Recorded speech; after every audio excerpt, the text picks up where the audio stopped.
Que amor é esse que nos desperta? Que amor é esse que faz-nos mudar o curso das nossas vidas? É sobre isso que eu queria falar nessa noite com os irmãos. Paulo, irmãos, escreve essa carta à igreja de Corinto. E a gente precisa falar um pouco sobre a igreja de Corinto. O contexto que aquela igreja estava vivendo quando Paulo decidiu escrever aquela igreja. As pessoas vão dizer, irmãos, que Corinto era uma grande metrópole daquela época. Corinto era uma grande metrópole e muito importante. Ela ficava situada ao sul da Grécia. Com isso, meus irmãos, ela ficava muito bem localizada. Ela ficava próxima ao mar Mediterrâneo. E com isso, ela tinha dois portos, um ao leste e outro ao oeste da sua cidade. E com esses dois portos, havia um grande movimento de pessoas naquela cidade. Era um grande ponto de carga e descarga, porque era uma cidade de rota. E todos nós sabemos que todas as cidades de rotas, elas são muito movimentadas por vários tipos de pessoas. E com isso, meus irmãos, aquela cidade acabou se tornando uma cidade cosmopolita. O que seria uma cidade cosmopolita? Uma cidade cosmopolita, eu anotei aqui para eu não esquecer, é uma cidade onde é um ambiente que valoriza a diversidade de indivíduos que se adaptam facilmente a diferentes contextos. Então aquela cidade, irmão, de Corinto, era uma cidade que abraçava todo mundo. Nada era errado, tudo podia se fazer. Então todo mundo que chegava com um novo costume, com uma nova ideia, naquela cidade era bem aceito. Não tinha nenhum tipo de confronto. Aquela cidade era uma cidade cosmopolita. E com isso, meu irmão, a imoralidade era sem limite. A imoralidade ali era grande. A imoralidade fazia parte da religião daquele lugar. Os estudiosos vão dizer que naquela cidade haviam 12 templos pagãos naquela cidade. Um daqueles templos era oferecido à deusa Afrodite.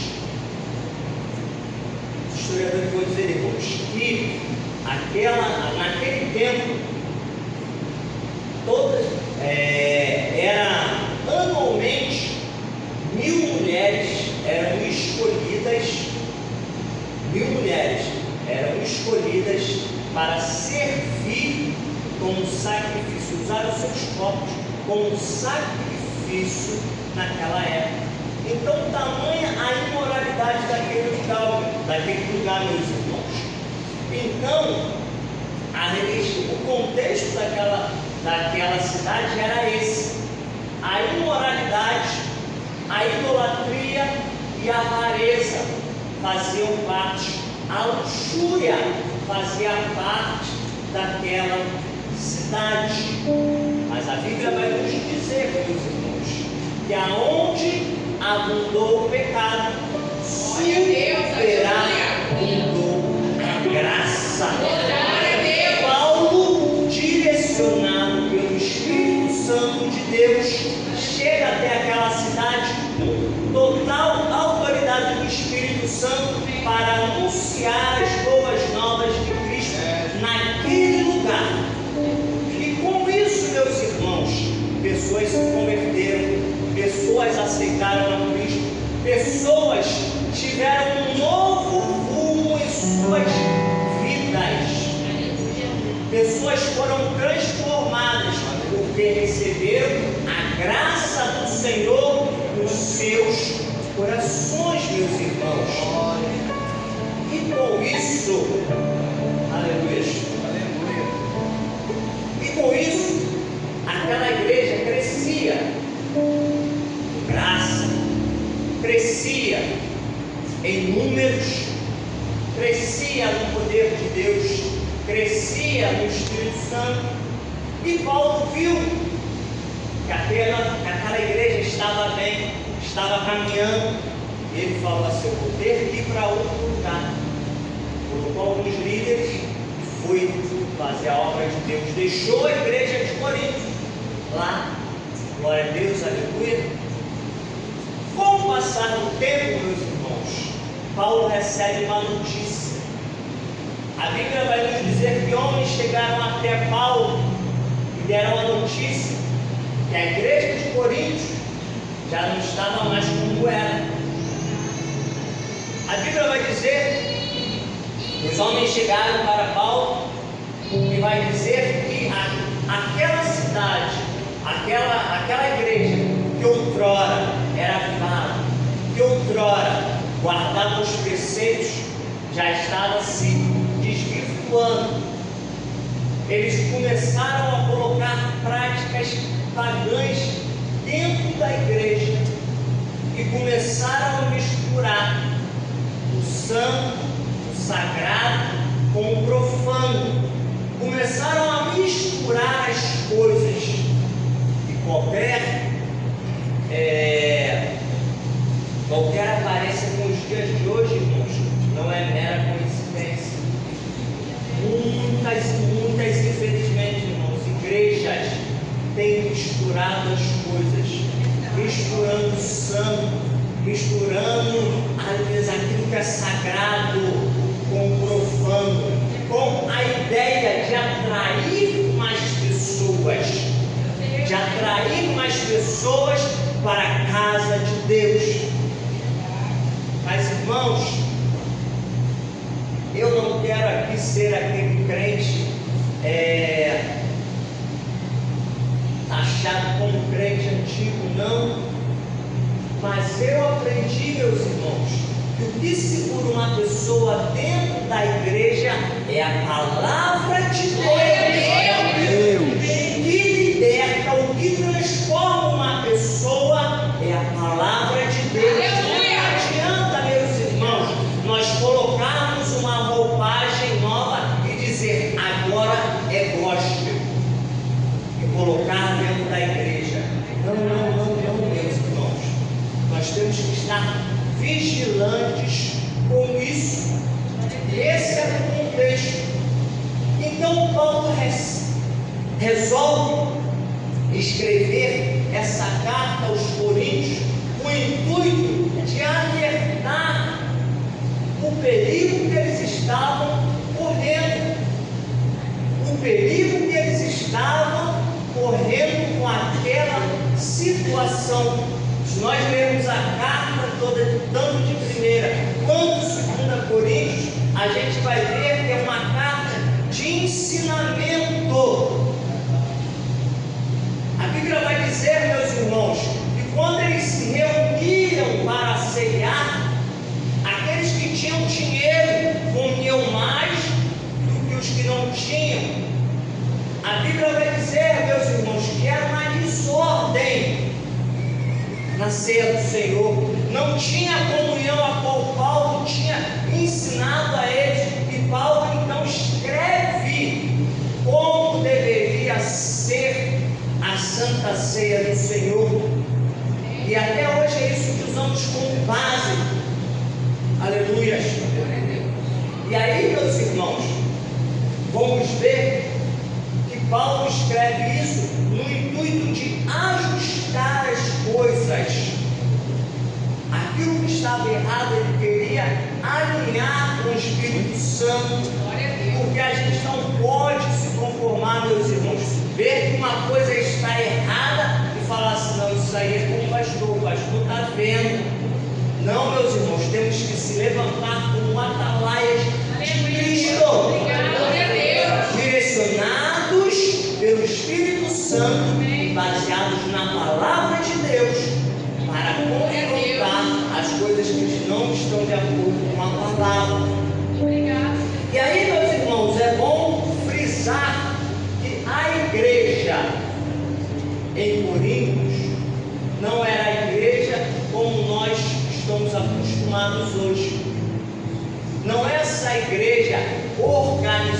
organizada como nós vemos hoje. A igreja como organização não existia. A igreja como organização, templo, não existia. Mas a igreja como organismo vivo, essa ela existia. A igreja como organismo, ela estava viva, mas a igreja como organização ainda não tinha. Então ela precisa ser alinhada. A gente precisa entender, meus irmãos, uma coisa. Eu estava até falando com o Alex hoje de manhã, que naquela época, meus irmãos, a igreja de Corinto foi fundada mais ou menos no ano entre 50 e 52 depois de Cristo. No primeiro século, a igreja primitiva começou a crescer. Então, aquilo que nós conhecemos hoje, eles não tinham esse conhecimento. As cartas paulinas que nós temos hoje, a carta de Tiago que é um tapa na nossa cara, eles não tinham nada disso. O que eles tinham era uma ação do Espírito Santo, o Antigo Testamento e algumas orientações dos apóstolos. Mas muitas das vezes os apóstolos iam, ensinavam e saíam, não ficavam, porque eram muitas igrejas, muitas cidades que eles tinham que orientar. Então, meus irmãos, consequentemente havia problemas, consequentemente havia coisas que saíam da linha, não ficavam corretos como deveria. E aí, meus irmãos, a gente se coloca, num pedestal e fala assim: ah, mas como eles erraram, mas como o povo falhou, todos incrédulos. Será que se nós estivéssemos no mesmo lugar, com certeza, não vou fazer essa pergunta, porque com certeza, meus irmãos, talvez nós tomaríamos atitudes até piores que eles tomaram. Sabe por quê, meus irmãos? Hoje em dia, nós temos o Velho Testamento, o Novo Testamento, temos a ação direta do Espírito Santo todos os dias das nossas vidas, e nós, várias e várias vezes, pensamos em desistir. Oh, aleluia, meus irmãos. Quantas e quantas das vezes, irmãos, pensamos em olhar para trás, sendo que temos a orientação, a palavra de Deus como bússola para as nossas vidas. Temos a ação do Espírito Santo todos os dias. Se nós dobrarmos o joelho a qualquer hora, a qualquer momento, Deus abre a porta dos céus e ouve a nossa oração, meus irmãos. Ele falou que Ele estaria conosco todos os dias das nossas vidas, até a consumação dos dias. Então, meus irmãos, essa igreja estava crescendo, precisava de ajuda, precisava de alguém para empurrar, precisava de alguém para falar: não, vem comigo, eu preciso de você, a hora não é desse jeito. Aleluia. Glória a Deus, obrigado. E engraçado, meus irmãos, eu tenho que falar isso. Eu falei que a igreja como organização não existia. Então o que acontecia, irmãos? Como era acontecer os cultos? Chegava a noite, a gente falava assim: onde a gente vai cultuar? Onde a gente vai adorar a Deus nessa noite? Onde a gente vai glorificar o nome do Senhor nessa noite?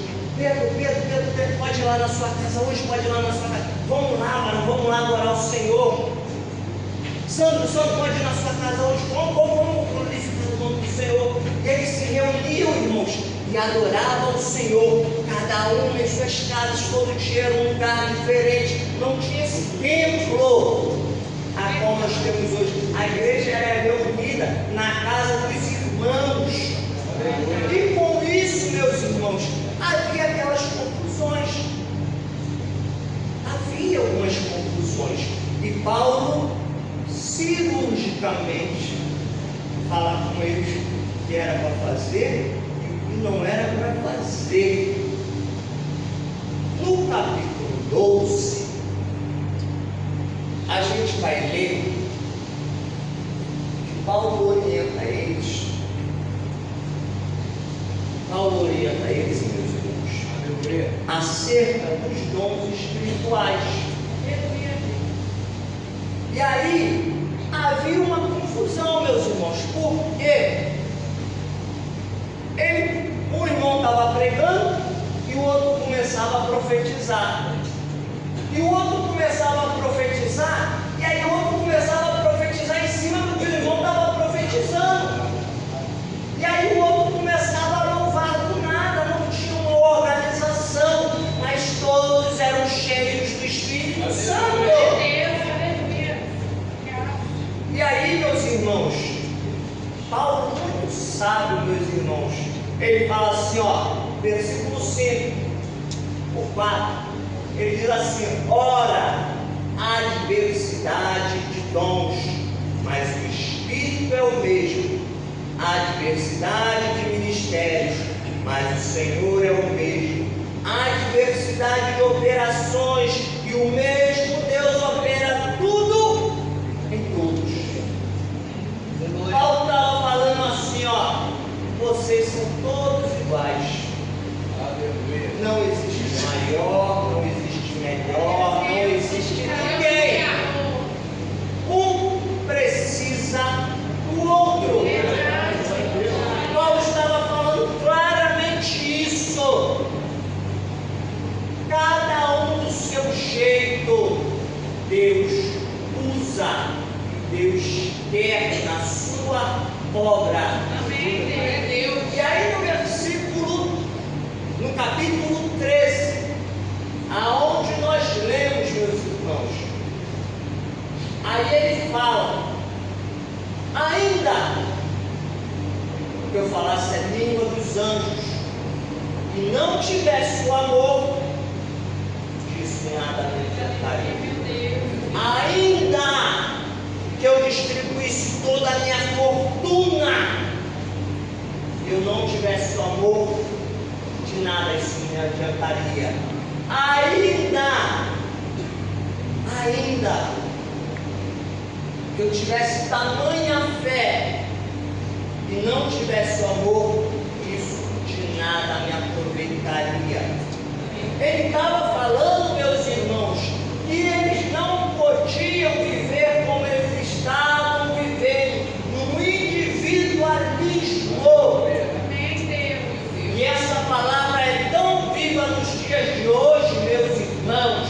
Nós não podemos ficar no nosso mundinho, achando que Jesus vai vir só para nós.